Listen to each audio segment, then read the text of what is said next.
Ito na naman ako, mag-check na naman ako ng X3 na camera galing sa customer.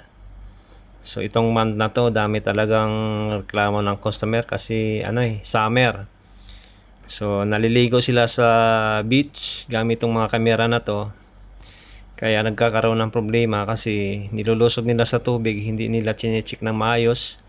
Mas maganda siguro kung ginamitan nila ng yung dive keys para ilusog ba nila sa tubig, hindi mapasukan ng ang loob ng camera. So i-check natin to.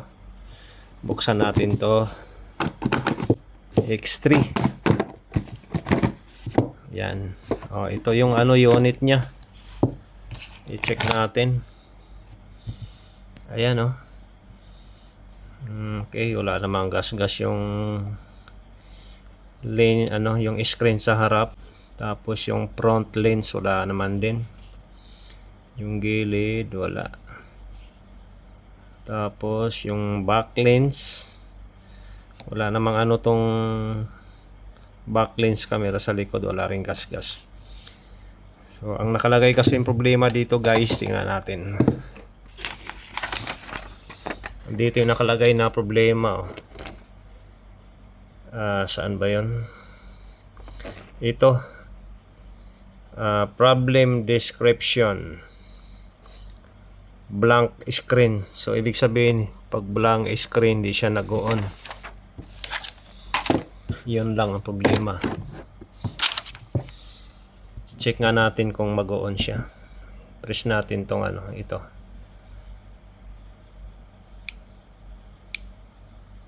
Ayun. Nagbi-blink lang siya pero hindi siya nag-ano yung screen. Ayan hindi siya nag-ano. Kaya pala black screen ang nakalagay doon sa complaint niya. So magandang gawin dito, check natin tong battery.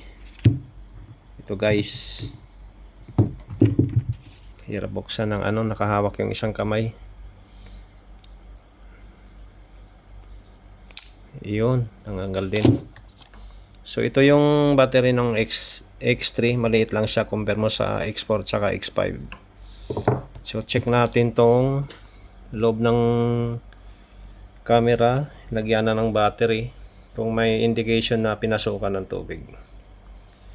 So parang wala naman siyang indication na napasukan ng tubig, malinis naman. Wala siyang mark. Saka sa SD card wala din. Check natin itong So wala din yung saksakan ng cable. Wala rin problema dito. Ano kayang problema nito? Balik na natin. Ano kayang problema dito sa camera na to? Bahala ng dito, technician. Siya nang bahala dito magpaliwanag sa customer kung magkanong ita-charge niya, kung anong problema dito sa X3 camera na to.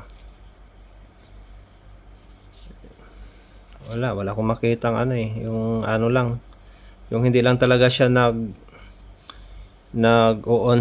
Nag-on naman, kaso lang itong screen hindi siya nagba-black screen pa rin. Walang lumalabas na video or camera, picture. Kaya tingnan natin yung resibo kung kailan binili ito.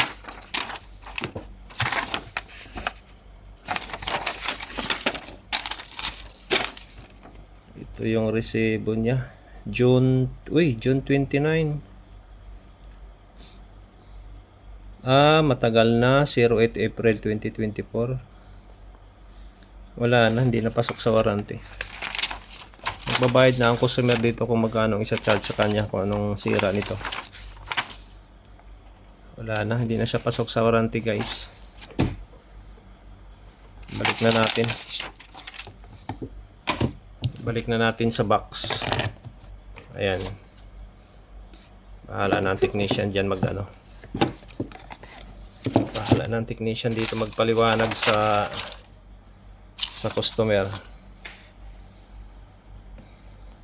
Ayan guys, may maraming salamat sa inyo guys sa panonood.